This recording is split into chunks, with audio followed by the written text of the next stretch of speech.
آج سے کوئی 40 سال قبل میں بڑے بھائی کے ساتھ مشرقی پاکستان تھا اس وقت، 67-68 کی بات کر رہا ہوں، سیر کے لیے گئے تھے. میرے ایک ہمنان اسرار الحق صاحب وہاں پہ چیف انجینئر تھے پاک PWD کے، انہوں نے دعوت دی تھی آؤ میں یہاں ہوں سیر کرا دوں. ڈھاکہ اور مختلف جگہیں، چٹاگانگ، چوٹوگرام جسے کہتے ہیں، وہاں ایک ملاقات میں اسرار الحق صاحب نے، وہ اب امریکہ جا چکے، وہیں کیا بات ہو گئے، پہنچی وہیں یہ خاک جہاں کا خبیر تھا. انہوں نے ایک جملہ کہا جس پر مجھے بہت پیش آیا تھا. جملہ سنیے، India is a very great country and Pakistan is only a nuisance to it. انگریزی دان لوگوں نے تو سمجھ لیا ہوگا.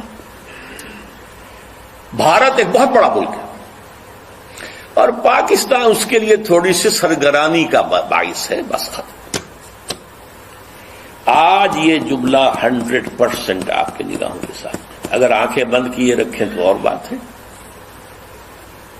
اگر حالات کے رخ کو نہ پہچاننا چاہیں تو لگے رہے اپنے دھندوں میں، کاروبار میں، اللہ اللہ خیر صلی اللہ، ورنہ صورتحال یہ پیش آ چکی ہے. الٹی گنتی شروع ہو چکی ہے. لیکن اس سب کے باوجود ابھی امید کا چراغ میرا گل نہیں ہوا ہے، مدھم پڑ گیا ہے، ٹمٹما رہا ہے. لیکن میرا ایک جو امید کا سہارا ہے وہ 400 برس کی تاریخ ہے بھارت کی، ہندوستان کی، جس کے کوئی منطقی تقاضے نظر آتے ہیں، اور مستقبل کی پیشین گوئیاں ہیں محمد رسول اللہ صلی اللہ علیہ وسلم. تو یا ماضی میں روشنی نظر آتی ہے یا مستقبل، حال میں نہیں، کچھ نہیں.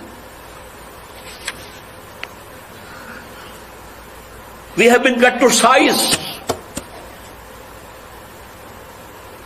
اور جو تھوڑا سا شوشہ چھوڑا ہے مشرف صاحب نے کہ میرا جو چین کا دورہ تھا وہ اسی مقصد کے لیے تھا، وہ بیلنس کرنے کے لیے گئے تھے. اول تو چین آپ کو گھاس ڈالے گا نہیں، ابھی طویل عرصے تک اس کا ارادہ کنفرنٹیشن کا ہے ہی نہیں.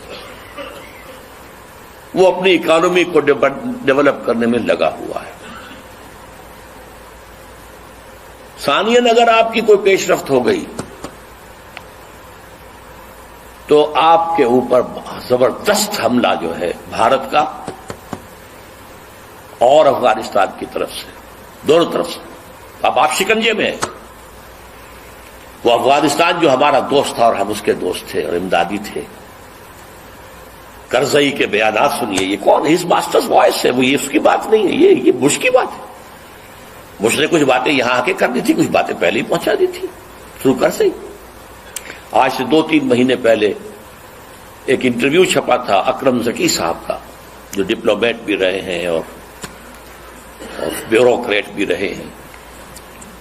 یہ قومی ڈائجسٹ میں ان کا انٹرویو چھپا تھا اور انہوں نے یہ کہا تھا، لکھ کے رکھ لو، عنقریب بھارت پاکستان پر بہت بڑا حملہ کرے. اگر ذرا بھی محسوس ہوا کہ چائنا اور پاکستان اور قریب آ رہے ہیں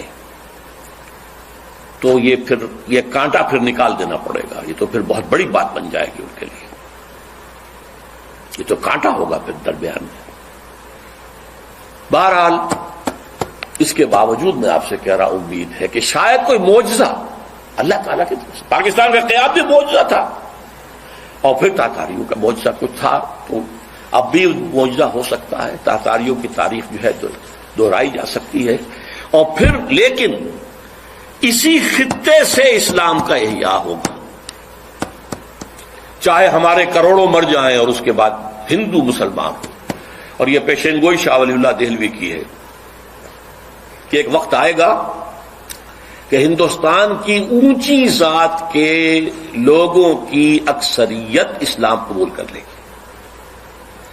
دیکھیے ہمارے ذہن میں خیال بھی آتا ہے تو نچلی ذات کا، شیڈولڈ کاسٹ کا، شودروں کا نہیں، اونچی ذات کے ہندوؤں کی اکثریت جو ہے اسلام قبول کر لی. اب آئیے آخری کلائمیکس. یہ تو حالات ہیں، تاریخ کا رخ ہے، جا رہا ہے. پاکستان کدھر جا رہا میں روک نہیں سکتا، آپ روک نہیں سکتے۔ ہماری جو بھی غلطیاں ہیں، کوتاہیاں ہیں، وعدہ خلافیاں ہیں، ان کی کیا سزا ہمیں ملتی ہے، ہم اس کے مستحق ہیں۔